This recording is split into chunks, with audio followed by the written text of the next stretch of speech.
ठाकुर जी अब धीरे धीरे 3.5 वर्ष के हो गए और जैसे ही 3.5 वर्ष के भय महाराज, मानो जैसे उनके शरीर में स्प्रिंग एक्टिवेट हो गई हो। इतना ऊधम मचाते हैं, इतना ऊधम मचाते हैं, पूरी गोकुल की नाक में दम कर रखा ठाकुर जी ने। यशोदा मैया ने लाल जी को नूपुर पहना रखे। सवेरे जैसे ही ठाकुर जी उठते हैं, नूपुरों की आवाज आती है तो यशोदा मैया तुरंत रसोई घर से दौड़ के जाती है लाला के पास। लेकिन ठाकुर जी इतने चतुर हैं, यमुना तट पर जाते हैं और नूपुरों में बालू भर लाते हैं कि कल नूपुर आवाज नहीं करेंगे, सुबह उठ के हम घर से भाग जाएंगे कहीं और, मैया को पता ही ना चलेगी। ऐसा उधम मचा में अब ठाकुर जी वो लीला कर रहे हैं जिस लीला पर देवताओं को भी विश्वास नहीं हो रहा है। ऐसी लीला ठाकुर जी कर रहे हैं कि किसी को भरोसा ही नहीं हो रहा कि जगत नियंता जगदाधार ये कर सकता है। और ठाकुर जी क्या करते हैं? बोले ये मत पूछो क्या करते हैं, यूं कह रहे हैं क्या नहीं करते। जो माता पिता अपने बालकों को बहुत ऊधमी समझते हैं, बहुत बड़ी कृपा है ठाकुर जी की कि आपके घर ठाकुर जी जैसे ऊधमी बालक नहीं है।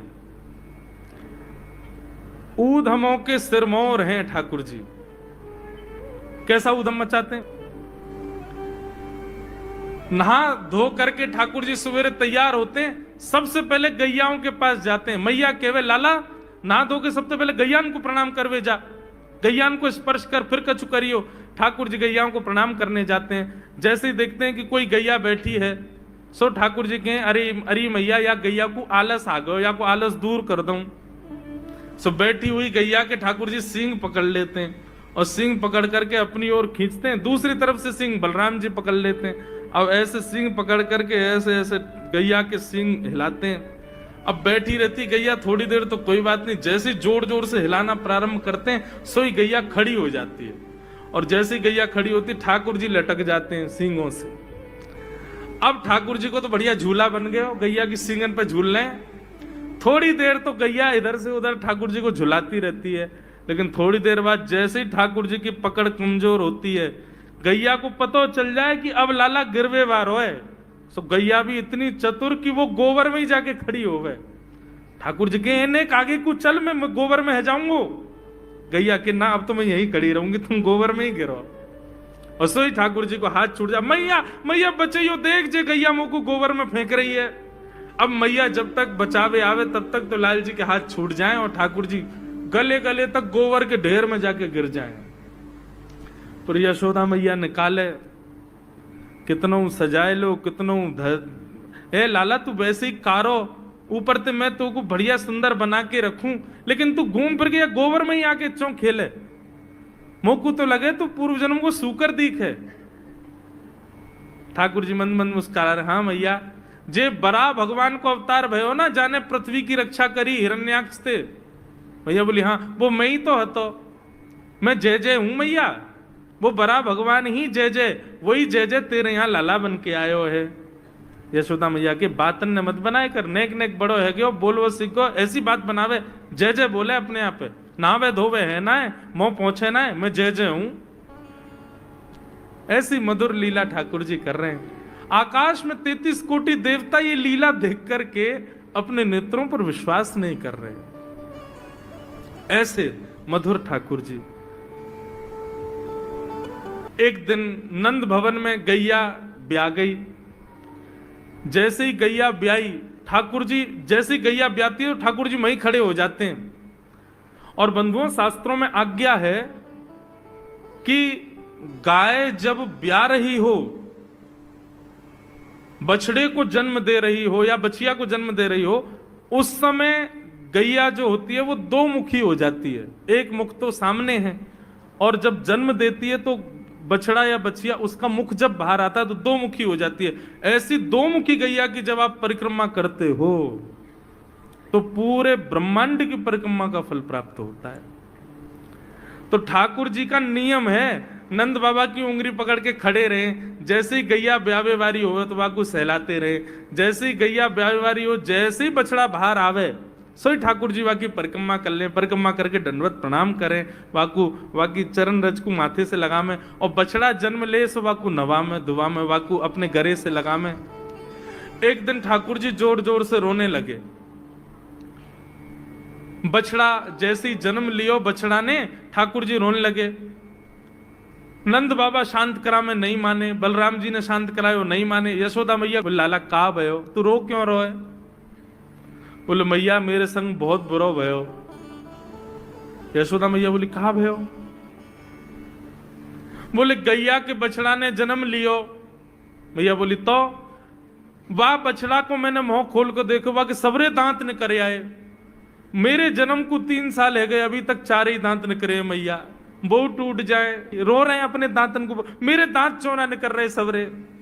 बाप बछड़ा के जन्म लेती सबरे दांत आ गए, मेरे दांत चौने ही आ रहे हैं। यशोदा मैया ऐसी मधुर बात सुनकर के झूठी झूठी कहती, मैया कहती लाला तू दूध ना पीवे ना, पूरे दिन मक्खन खावे, मक्खन चीकनो होवे, दांत निकले चिकनो है कि सुई पेट में चलो जाए, तो दूध पिए कर। चोटी पकड़ के रोते मैया मेरी चोटी चौना भर रही। बाप बलराम की चोटी देखो कैसी नागिन जैसी चोटी है वाकी, और मेरी चोटी कैसी है मैया, नेक सी पतरी सी। मैया बोल लाला तू दूध ना पीवे, दूध ते चोटी बढ़े। बलराम देखिए ऐसा जग भर के दूध पीवे। सो ठाकुर जी दूध को पात्र हाथ में ले में, अपनी चोटी खोल ले में, और फिर चोटी पकड़ करके दूध पी में, और दूध पीते पीते नापते रहे कितनी बड़ी भई की ना भई अभी। ऐसी मधुर लीला ठाकुर जी करते हैं। ऐसी लीलाएं हैं ठाकुर जी की कि उन लीलाओं को सुनकर के जो ज्ञान के मार्ग को नहीं समझ पाते, जो वैराग्य के मार्ग को नहीं समझ पाते, जो ज्ञान और वैराग्य से ठाकुर जी को प्राप्त नहीं कर पाते, वो इन लीलाओं से ठाकुर जी के हो ही जाएंगे। ऐसी लीला है। ऊधम करते हैं, ठाकुर जी चोरी करते हैं, तो जैसे ही गोपी को पता चलती है आज उसके यहाँ चोरी हुई, तो गोपी को चिंता होती है, क्यों मेरा मक्खन बढ़िया नहीं था, मेरे यहाँ क्यों नहीं करी। वो स्वयं भी चाहती है कि मेरे यहाँ लाल आमे, यहां आके चोरी करें। क्योंकि सब गोपियां जानती हैं कि ये श्री कृष्ण कौन है, साक्षात पर ब्रह्म है। कहीं ना कहीं चित्त में उनके में ये भाव आता है कि कृष्ण पर ब्रह्म है। गोपियों के यहां जा जा करके ठाकुर जी चोरी करते हैं। आहा, एक गोपी ने दूध में बढ़िया मिश्री डाली, और मिश्री डाल करके दूध ओटायो, ओटा करके दूध को जमा के दही बना दियो, मिष्टी दही, मीठो दही जमायो। और मीठो दही जमा करके गोपी ने ऐसी जगह रखो कि लाला को मिलेगा ही नहीं। कहां रखो? मटकी रख करके, और वाके ऊपर सुंदर एक बैठवे को मूढ़ा रख के वापस स्वयं बैठ गई। ठाकुर जी आ गए। ठाकुर जी आकर बोले और भाभी जी कहा हेरो है? गोपी बोली कछु ना हेरो। लाला तू कैसे आए हो यहां पे? ठाकुर जी बोले सुगंधी आ रही है, कहीं पे ऐसा लग रहा है कि चेंटी लगवे वारी है बहुत जल्दी। गोपी बोली लाला मैंने आज मीठो दही रखो है, लेकिन मैं तो को शर्त लगाऊं, यदि तेने ढूंढ लियो तो सबरो तेरो, और यदि तू नहीं ढूंढ पायो तो आज के बाद वचन दे तू मेरे यहां चोरी ना करेगो। ठाकुर जी बोले देख हम ते शर्त मत लगावे। गोपी बोली ना तो ते शर्त लगाऊंगी, यदि तेने ढूंढ लियो तो पूरा दही तेरो, और यदि तू नहीं ढूंढ पायो आज तो आज के बाद मेरे घर चोरी ना करेगो। ठाकुर जी बोले ठीक है लगी। इतने में ही भगवान ने कहा कियो ग्वाल बाल सब संगे है। अच्छा इतने ट्रेंड हो गए हैं कुछ ही दिनों में कि इशारों से ही समझ जाते हैं सब ग्वाल बाल ठाकुर जी क्या कह रहे हैं। ठाकुर जी ने सब ग्वाल बालों को इशारा किया। क्या इशारा किया? बोले शाम का समय हो गया है, गैया दोहने का समय हो गया है, बाहर जाओ और गायों के सब बछड़ा बछिया खोल के भाग जाओ, सब रो दूध बछड़ा बछिया पी जाएंगे, दूध काढ़वे को मिलेगा ही ना। इतने में ही ग्वाल बाल दौड़ करके गए और गौशाला में जाके सब बछड़ा बछिया खोल दिए, और बछड़ा बछिया अपने अपने मैयान के थनन के मुख में लगा करके और पीन लगे। इतने में ही सब ग्वाल बाल आए, अरे गोपी तू यहां बैठी है, मां तेरी गैयान को सबरो दूध पी गए बछड़ा बछिया। गोपी ने उठ करके खिड़की में से देखी तो सब बछड़ा बछिया दूध पी रहे हैं। तुरंत भागी गौशाला को। ठाकुर जी ने मूढ़ा उठा के दूर किया और मिष्टी दही गोद में लेकर बोले हम ते शर्त लगावेगी हैं। लेकर के बैठ गए। गोपी बोली मैया ऐसा उदम मचावे तुम्हारो लाला, अब बताओ कहां करें। अब मैया को हंसी भी आवे और बीच में नहीं मैं समझाऊंगी लाला को। ना मैया तुम हंस रही हो। एक गोपी बोली मेरे संग जो भयो वो कोई के संग नहीं भयो होगा। बोले तेरे संग कहा भयो। बोले मैया मेरे पतिदेव को जन्मदिन और तुम्हारा लाला सुबह सुबह आयो, आकर के मुझसे बोलो भाभी जी कहा कर रही हो।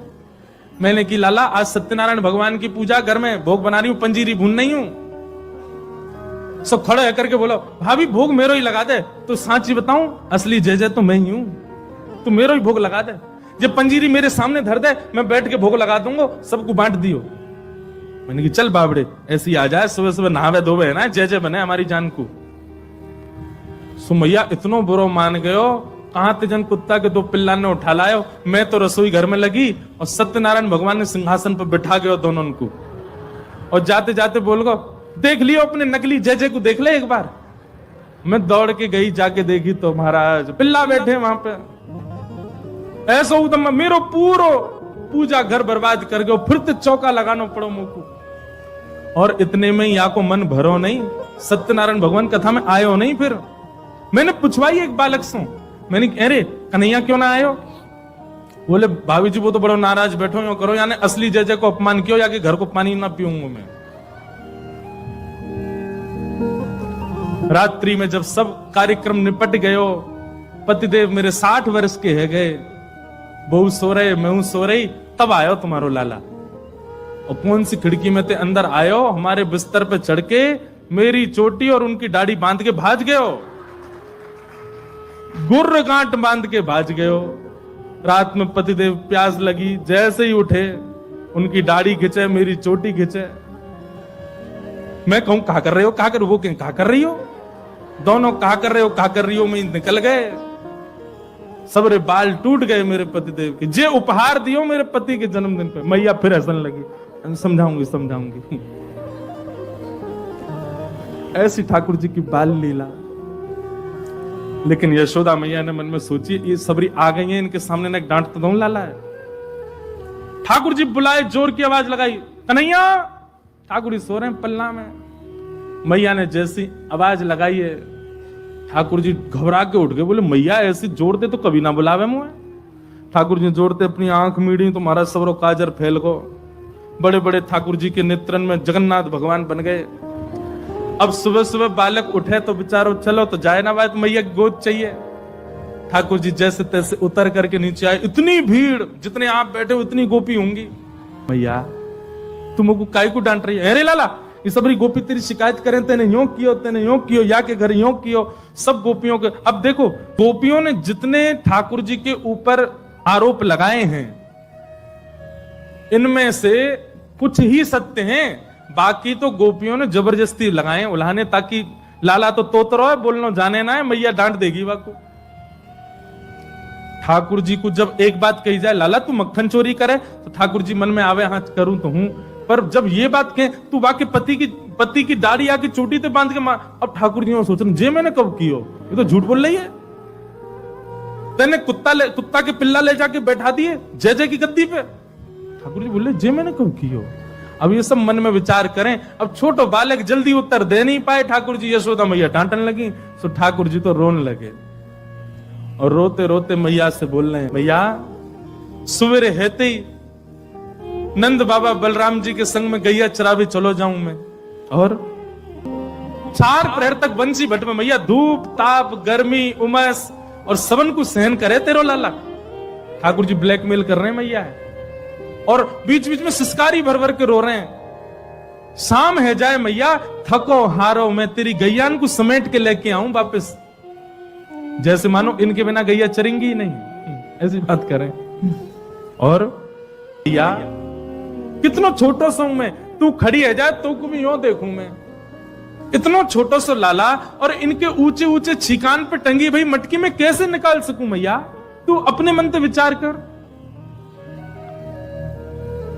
मैया सांच ही कहे तो बताऊं, मैं जब अपनी गैयान को चरा करके लौटूं तब जे गोपी जबरदस्ती मेरा हाथ पकड़ के मेरे मुंह पे मक्खन लगा के चोर चोर चोर, देखो हमारे घर तो चोरी करके जा रहा हो। और मैया सांची पूछे तो जे छीका पे जब मटकी धरवे जामे तो इनसे मटकी फूट जावे, खुद फूट जावे, कहीं सास के डर के मारे मुंह पे इल्जाम लगा दें कि जे तोड़ के गए हो, जे खा के गए हो, जे चोरी करके गए हो। ठाकुर जी की बात सुन करके मैया तो बड़ी भावुक है गई। जब मैया ने एक भाव से में आई सो ठाकुर जी बोले अब ब्रह्मास्त्र छोड़ो। सो ठाकुर जी बोले मैया ये तो बहुत बोरी है, मैया तेरे मन में ये भावना नहीं है, इन सबन की बात सुन सुन के तेरे मन में ये भावना आ गई है, तेरे मन में कहां से आ जाएगी भावना? लेकिन मैया आज इन सबन की बात मान करके जो तेने मेरो हाथ इतनी जोर से पकड़ो, मैया अब मेरी बात सुन ले। बोले कहा मैया दल ले अपनी लकुट ले ले, अपनी कमरिया ले ले, कोई और बालक ढूंढ लियो तेरी गैया चरा दे करोगे, मैं ना चराऊंगा अब ते घर ते मेरो कोई संबंध नहीं। और मैया मैं तो जा रहा हूं घर छोड़ करके, अब कहीं और रहूंगा, जमुना जी किनारे साधु महात्मान के पास रह करूंगा, बाबा जी के पास रहूंगा मैं तो। नेक्स्ट से गोपाल जी जैसे ही अपने घर से निकलने लगे, छोटे से गोपाल जी छोटे छोटे चरणन से जा रहे हैं। यशोदा मैया के हृदय में तो भाव उत्पन्न है कि और दौड़ करके गई लाला को हृदय, अरे ना है लाला भाजो, सबरी गोपी भगा दी, सब भागो यहाँ से, मेरो लाला कहीं नहीं जाएगो।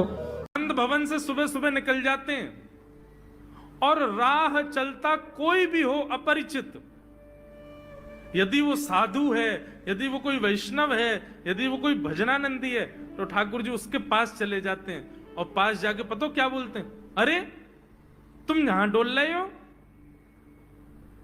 बोलो भैया कौन हो तुम? अरे जी सब बाद में पूछियो, हम तो यूं कह रहे तुम यहां घूम रहे हो, नंद बाबा तुम्हारी मां बात देख रहे हैं, नंद बाबा तुम्हारा इंतजार कर रहे हैं। किसी से भी? बोले काय को कर रहे हैं भैया इंतजार? अरे आपके काजे यशोदा मैया ने 56 भोग बनाए हैं और यशोदा मैया तो थाली सजा के बैठी है, आप घर जाओगे तब आपको प्रेम से प्रसाद पवाएंगे, फिर दक्षिणाओं देंगे। अरे जल्दी करो, देरी मत करो, जल्दी नंद भवन पहुंच जाओ। रोज 150 से 200 अपरिचित वैष्णव संत साधु नंद भवन आते हैं और सब आकर के कहते हैं यशोदा मैया आप हमारी प्रतीक्षा कर रही थी, लाओ प्रसाद पवाओ। यशोदा मैया बोली मैं कौन ने कही आपसे? बोले आपको लाला बोल रहा हूं कि यशोदा मैया तो ये कह रही। यशोदा मैया जैसे तैसे पवा देती, दक्षिणा देती, रात में लाला से कहती चोरे लाला तू सबंते यूं क्यों कह दे मैं प्रतीक्षा कर रही? मैया एक तो मैं अपने घर में सब तीर्थन को भेज दूं, ये संत महात्मा चलते फिरते तीर्थ है मैया, इनको जितना ऐसा कि अपने घर बुलाना चाहिए, इनको प्रसाद पवाना चाहिए, या हमारे गोकुल में आवे वाले सब संतन को खोज खोज के मैं तो तेरे पास भेजूं ताकि तू ने रसोई घर में लगेगी, भोजन प्रसादी बनावेगी और बढ़िया संतन को पवावेगी तो तेरे घर में सबरे तीर्थ आ जाएंगे मैया। ऐसा प्रेम। एक दिन ठाकुर जी के अब मित्र बन गए। कौन है मित्र? मधुमंगल, श्रीदामा, तन सुखा, मन सुखा, धन सुखा, सुबल, ये ठाकुर जी के मित्र हैं। एक दिन ठाकुर जी अपने सब मित्रन के संग बैठे और मित्रों के संग बैठे हुए ठाकुर जी बोले भैया कल से हम लोग सब यज्ञ करेंगे। मधुमंगल सीधामा बोले क्यों लाला यज्ञ क्यों करेंगे? अरे नंद बाबा रोज अग्निहोत्र करें, मैंने उनसे पूछी अग्निहोत्र करवे ते कहा होवे, तो नंद बाबा बोले अग्निहोत्र करवे ते मन चाही वस्तु प्राप्त हो जाए, अग्निदेव प्रदान करें। ठाकुर जी के सब सखा बोले लाला तू काय को करेगो अग्निहोत्र? बोले अग्निहोत्र करेंगे, अग्निदेव को प्रसन्न करके कहेंगे हमारी सुंदर सी बहू आ जाए, बस हमारा ब्याह हो जाए। अग्निदेव की प्रतीक्षा करें, अग्निदेव को प्रतिष्ठान करेंगे। सब श्रीदामा मधुमंगल 3.5 वर्ष के ठाकुर जी, सोचो 3.5 वर्ष के ठाकुर जी, सखा कितने बड़े बड़े होंगे। नेक्स्ट से सबरे सखा बैठ गए, सूखे पत्ता इकट्ठे करके अग्नि प्रज्वलित कर ली, सूखे पत्तान को चूरो बना के आपस में बांट लियो। ठाकुर जी आचार्य बन के बैठ गए और बोले सुनो मैं मंत्र बोलूंगा और जैसे ही कहूं स्वाहा सबरे डालियो, और नेक भी यदि तुमने चूक करी ना, नेक भी मैंने स्वाहा बोली और तुमने नहीं डालो तो फिर मोते मत कहियो, यदि तुम्हारी पत्नी काणी आ जाए, एक हाथे लूली आ जाए, लंगड़ी आ जाए, तो समय पर स्वाहा करना पड़ेगा। सब ग्वाल बाल बोले जो कहेगो लाला सो करेंगे, तू करवा। ठाकुर जी ओम नम नम नम स्वाहा, सब स्वाहा, सब एक संग डालते। हे सीधामा तू देरी ते डाले, देख लियो लंगड़ी आ जाएगी तेरी बहू, अग्निदेव को प्रसन्न करो। इस प्रकार ठाकुर जी सब ग्वाल बालों के संग खेलते हैं। ग्वाल बाल बोले लाला यज्ञ तो है गयो, अब ब्राह्मणन को भोजन के काजे बुलाओ, यज्ञ के बाद ब्राह्मण भोज होना चाहिए। सोई ठाकुर जी अपने सब ग्वाल बालों की उंगली पकड़ करके पूरे गोकुल में जाते हैं, ब्राह्मणों के घर जाकर के कहते हैं आज नंद भवन में बढ़िया उत्सव भयो है, बढ़िया यज्ञ भयो है, भोजन के काजे शाम को आपको परिवार सहित आनो है। सबन को निमंत्रण दिया मैं। अब महाराज नंद भवन से जब निमंत्रण आता है तो ब्राह्मण लोग ब्राह्मणी से कहते हैं कि आज चूल्हा मत जलाना। क्यों? अरे नंद भवन में भोजन की सूचना मिलती है तो 3 दिन से भूखे रहते हैं ब्राह्मण। क्यों? इतना खवाएंगे नंद बाबा, इतना खवाएंगी यशोदा मैया कि पेट भर जाएगा, 2 दिन तक भूख भी ना लगेगी, इतना भोजन करना पड़े। ए ब्राह्मणी चूल्हा मत जलाई, और सुन नमक को पानी और दे दे। नमक को पानी पी पी करके भूख बढ़ाते हैं अपनी। बोले शाम को जाएंगे और बढ़िया चकाचक महाराज 56 भोग पाएंगे। शाम का समय हुआ, सैकड़ों हजारों ब्राह्मण आकर के नंद भवन के बाहर खड़े हो गए। यशोदा मैया ने अटारी से जैसे ही देखा इतने सारे ब्राह्मण, यशोदा मैया उतर करके आई, बोली आओ भगवान पधारो, सबन को जय श्री कृष्ण, सबन को प्रणाम। जे बताओ आज मेरे द्वार पर आप सबन को एक साथ आने को कारण कहा है? किसी को निमंत्रण देकर के और फिर पूछो कारण क्या है, बड़ा अजीब लगता है। किसी को आपने बुलाया भोजन पे, वो बेचारा आ गया, फिर आप कहो बताओ भैया कैसे आए, कितना अजीब लगे। ब्राह्मण बोले मैया तुम हमसे पूछ रही हो या बात है? अरे सवेरे तो भूखे प्यासे बैठे हैं, जल्दी भोजन पवाओ। आपके यहाँ यज्ञ भयो, यज्ञ की पूर्ण आहुति की प्रसादी पावे आए हैं, और काई क्यों आए हैं? यशोदा मैया बोली कौन सा यज्ञ, कब भयो यज्ञ, कौन सी पूर्ण आहुति? ऐसा कछु ना भयो हमारे यहाँ, आप लोगों को कोई गलत जानकारी मिली है, कौन ने कही आपसे? ब्राह्मणों के नेत्रों में आंसू आ गए। बोले मैया एक तो हम सवेरे से भूखे, ऊपर से ब्राह्मणी से मना और करे आए कि तू चूल्हा मत जलाइयो। ब्राह्मणी भी बात निहार रही है कि डिब्बा में लेके आएंगे हमारे काजी भी भोजन। खाली हाथ गए तो ब्राह्मणी डांटेगी अलग। मैया तेरो लाला सवेरे सवेरे आयो और सब ग्वाल बालन के संग आके हमसे कह के गयो यज्ञ भयो, यज्ञ की पूर्ण आहुति में भोजन करवे सबन को आनो है, हम तो यही मारे चले आए। यशोदा मैया बोली या लाला तो कैसे बचूं मैं, पूरे दिना कम से कम 2-2.5 हजार लोगों को निमंत्रण ऐसे ही देते रहे। यशोदा मैया बोली आपकी व्यवस्था करूं, लेकिन पहले यार लाला को तो देखूं मैं, है कहां ये। नंद भवन के पीछे बगीचा में ठाकुर जी अपने सब ग्वाल बालन के संग खेल रहे। यशोदा मैया गई, जाकर के बुलाए, ए लाला ओ कन्हैया यहाँ पे आ। ठाकुर जी ने जैसी देखी यशोदा मैया बुला रही है, लेकिन यशोदा मैया के संग जे कौन खड़े हैं? ए श्रीदामा मधुमंगल। बोले हाँ ये तो सांची में आ गए सबरे ब्राह्मण, हम तो ऐसे खेल खेल में निमंत्रण दे के आए इनको। मैया बहुत मारेगी भैया, मैं अकेला नहीं जाऊंगा, तुम भी चलो मेरे संग, यदि मुंह में एक थप्पड़ पड़ो तो तुम मुंह पड़वाऊंगा। मैया बहुत मारेगी आज। और मधुमंगल श्रीदामा जबरदस्ती उनको हाथ पकड़ के ठाकुर जी ले गए। हाँ मैया बता कहा कह रही? अरे लाला जो जो बड़ो है तो जा रहा हो, तेरे उधमन की सल ना है पड़े। काकियो तेने? बोले काकियो मैंने। ये सब कौन है? मोह का पतो कौन है? मैं ना जानू मैया इन्हें।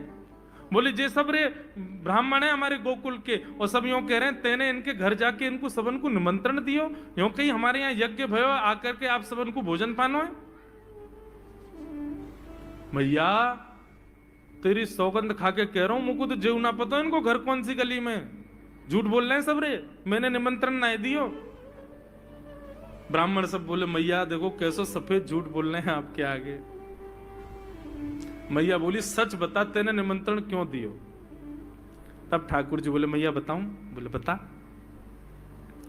बोले हम खेल खेल को यज्ञ कर रहे, वाह यज्ञ में सामग्री नहीं, वाह यज्ञ में मंत्र बोलवे वाले भी ना है, वाह यज्ञ में कोई ब्राह्मण भी ना हो, हम आपस में ही सब यज्ञ कर रहे। भाई यज्ञ के बाद ये मधुमंगल बोलो ब्राह्मण भोजन होना चाहिए, तो हमने इन ब्राह्मणों को न्योता दे दियो। मैया बोली अब ये ब्राह्मण आगे कहां पवाऊं? बोले मैया देख सीधी बात है, या में ज्यादा चिंता करने की कोई बात ही ना है। जब बिना मंत्र के, बिना ब्राह्मणन के, बिना यज्ञ सामग्री के हमारा यज्ञ है सके, तो ऐसे ये भी खाले खाली दोना लेके बोलते हैं हाँ भाई रसगुल्ला बहुत बढ़िया बनो है, ये देखो ओ हो मोहन थार तो बहुत ही बढ़िया बनी है, सब्जी तो पूरी कितनी बढ़िया लग रही है, खाली पत्तल लगा दे, खाली दोना लगा दे, और भाव से ये लोग भी पाल लेंगे है क्यों भोजन, भाव को यज्ञ भाव को भोजन। ब्राह्मणों को बंधुओं गुस्सा, ठाकुर जी की लीला पे किसी को क्रोध नहीं आता, सब हंस जाते। पर यशोदा मैया आधी रात में रसोई बनाती है, सब ब्राह्मणों को पवाती है, और इतना बनाती है कि उनके घर भिजवाती है। मैया बोले लाला इतना काम करावे। बोले मैया तू बैठी बैठी ना मोटी है गई है, हमारे मुंह को लगे, तू पूरे दिन लगी रहकर रसोई में कछु कछु बनाती रहकर। ऐसी ठाकुर जी की मधुर लीला। अगले दिन ठाकुर जी सवेरे उठे और देखने लगे यशोदा मैया देख तो नहीं रही, और ठाकुर जी चुपचाप गए महाराज जहां पर सारे मक्खन दूध दही रखे, वहां पहुंच गए गौरस भंडार में। और गौरस भंडार में एक मटकी के ऊपर से ढक्कन हटाए करके जैसे ही ठाकुर जी ने हाथ बोर के पानो प्रारंभ कियो, सामने एक खंबा था, उसमें मणि लग रही थी। आज पहली बार 3.5 वर्ष की आयु में ठाकुर जी ने अपना प्रतिबिंब देखा। ठाकुर जी ने जैसे ही प्रतिबिंब में अपने रूप को देखा, अपने रूप को देख करके ठाकुर जी बोले हो तू भी आयो यहां चोरी करवे? अपने आप से ही बात कर रहे हैं ठाकुर जी। अरे मैंने कही तो हती अपने अपने घर में चोरी करनी है, तू दारी के मेरे घर में आगो चोरी करवे? ठाकुर जी अपने प्रतिबिंब से बात कर रहे हैं। अब गौरस भंडार में ठाकुर जी की आवाज गूंज रही थी, और वो गूंजते हुए रसोई घर में जा रही थी। रसोई में मैया ने सुनी, बोले लाला कहां ते बोल लो है, उठ गयो कन्हैया? मुझको पतो भी ना चली, नूपुरन की आवाज ना आई। मैया दौड़ करके गई तो देखा ढूंढते ढूंढते गौरस भंडार में ठाकुर जी अपने प्रतिबिंब से बात कर रहे हैं। कितनी सुंदर झांकी है ठाकुर जी की। ठाकुर जी मक्खन पा रहे हैं। बोले अच्छा अब आ तो गयो है यहां पे, लेकिन सुन चुपचाप चोरी करके भाग जाइयो, मेरी मैया बहुत मारेगी तो को। बाकू यदि पतो चल गई तू चोरी कर रहा है तो को उखलते बांध देगी, मेरी मैया बहुत मारेगी, चुपचाप चोरी कर और निकल ले यहां से। ठाकुर जी चोरी की बात कर रहे थे, यशोदा मैया ने पीछे से सुनी, लाला ओ कन्हैया। ठाकुर जी घबरा गए, मैया कैसे आ गई? हाँ मैया कौन सी बात कर रहे हो तू? अरे मैया देख हमारे घर में चोर घुसायो है। अपने प्रतिबिंब को दिखा करके ठाकुर जी कह रहे हैं देख मैया हमारे घर में चोर घुसायो, जे चोरी कर रहे हो हमारे यहाँ के मक्खन की, तुम्हें यहाँ को पकड़वे आयो हूं। नन्हे से गोपाल जी, बहुत मधुर लीला। मैया हंस भी रही है और क्रोध भी कर रही। बोले अच्छा जो चोरी कर रहे हो? बोले हाँ। चल याकू तो मैं पकड़ लूंगी, लेकिन जे बता तेरे हाथ में मक्खन कैसे लगो? तू तो याकू पकड़ भी आयो ना। अब मैया याकी मैं कहा बताऊं, तेने मेरे हाथ में पद्म राग के ऐसे ऐसे बढ़िया कंगन पहना रखे हैं, कड़ूला पहना रखे हैं सोने के। जब मैं धूप में निकलूं ना तो धूप की किरण से मुंह को बहुत जलन है जाए हाथ में। तो कल मेरे सखा मधुमंगल ने मुझसे कही, बोले लाला जे जलन तेरी दूर रह जाएगी, तू मक्खन में हाथ बोर लियो अपनो, सो तेरी जलन दूर रह जाएगी। या हमारे मैया जलन हटावे के काजे मैंने हाथ बोरो है। मैया बोली अच्छा चल लाला यहां तो तेरे जलन है रही, और यहां मक्खन कैसे लगो? ठाकुर जी बोले मैया मैं अपनी जलन दूर कर रहा हूं, इतने में जन कहां तक मक्खी आके मेरे मुंह पे बैठ गई। बाकू उड़ावे के काजे मैंने जैसे मुंह पे हाथ किया सो मक्खन मेरे मुंह पे लग गो। मैया मैया बोली लाला तू चोरी भी करन लगो और अब झूठ भी बोलन लगो मुझसे। ठाकुर जी ने ग्वाल वालों से कहा भैया मिशन फेल हो गया, घर में तो चोरी नहीं कर पाए हम, अब दूसरे इनके घर में दावे बोलो। एक दिन महाराज ठाकुर जी का जब आतंक खूब बढ़ गया गोकुल में, सब गोपियों ने जाकर के मैया से शिकायत करी, बोले मैया अपने लाला को संभाल लियो, नहीं तो काव देना हम देख लेंगी और फिर हमसे मत कहियो कि तेने मेरे लाला से यूं क्यों कही। मैया बोली कहा क्यों मेरे लाला ने? गोपी बोली ये बस सुन लो और यूं बताइयो कहा ना करे तुम्हारो लाला। देख वे मैं 3.5 बरस को है, बाकी पेट में इतनी बड़ी बड़ी दाढ़ी है, बाकी मतलब बलवान है कि सब जानकारी है या कुछ छोटो बालक मत समझियो। गोपियों ने जाकर के अपनी अपनी दुख दर्द सुनाए मैया को। मैया बोली अरे भैया मेरे लाला को मक्खन की कोई कमी थोड़ी है, मेरे लाला को दूध की कोई कमी थोड़ी है, मेरो लाला चाहे तो मक्खन से नहावे, दूध में नहावे, इतना मक्खन दूध दही मेरे घर पे, तुम्हारे यहाँ क्यों चोरी करेगो? अरे कई बार बालकन को अपने घर को भोजन बढ़िया ना लगे, दूसरे के घर को बढ़िया लगे, अगर बार ने तुम्हारे यहाँ की नेकात मक्खन खा लियो तो वहां में इतना रो क्यों रही हो? मैया आपको अपनो लाला बहुत सीधो लगे ना, हम बताएं कहा करे तुम्हारो लाला? स्वयं खावे हमको कोई दिक्कत नहीं, लेकिन या की एक पूरी मंडली है और पूरी रजिस्टर्ड मंडली है, बाल गोपाल चौर प्रचार प्रसार मंडल, ये घर घर जाके चोरी करते हैं। और मैया तुम्हें कहा बताऊं, जैसे ही कोई गोपी के नयो बालक होवे ना तो तुम्हारो लाला पूरे मंडल के साथ आवे और वह लाला के सिर पे हाथ धर के, छोटे से बालक के सिर पे हाथ धर के बस 1 वर्ष की प्रतीक्षा, फिर तुम भी हमारी मंडली में आ जाओगे। पूरे गोकुल में भय है तुम्हारे लाला को, स्वयं खावे, ग्वाल बालन को खवावे। मैया यहां तक भी बात समझ में आवे, ग्वाल बालन को खवावे, यो नहीं कि नेकाद मक्खन बच जाए तो रहम करके हमारे काज छोड़ जाए, वाकू बंदरन को खवा दे। यशोदा मैया आश्चर्यचकित होकर सुन रही है, बोले ये नेक्सो लाला ये करे? बोले हाँ मैया। बोली मैया अगर चोरी करे तो दिक्कत, और यदि किसी कारण से हमने लाला को रोक दियो, चोरी नहीं कर पाए हमारे घर, तो हमारे रोने क्यों? बोले चूल्हा में ते कोयला लेके आवे और वह घर के बाहर हवा बना जाए और यूं के अब जब तक या घर से मक्खन नहीं मिलेगा या के घर के लोग भूखे रहेंगे और इन लोगों को भोजन छुड़वाने की जिम्मेवारी हमारी। बोले कहा करे फिर? बोले मैया भोजन बनना होगा, चूल्हे पे भोजन रखो रे, तो ग्वाल बाल सब ताकते रहे कब भोजन बनने को समय आवेगो। जैसे ही कछु और काम करवे के काजे गोपी ने कुट के जावे तो कहो तो बाकी कढ़ैया में खूब सारो पानी डाल जाएंगे, सब्जी ना बन पावेगी, आटे में नमक फेंक जाएंगे। ये बात जैसे ही यशोदा मैया ने सुनी, बोले नहीं नहीं नहीं नहीं, झूठ बोल रही हो, मेरो लाला ऐसा ना कर सके।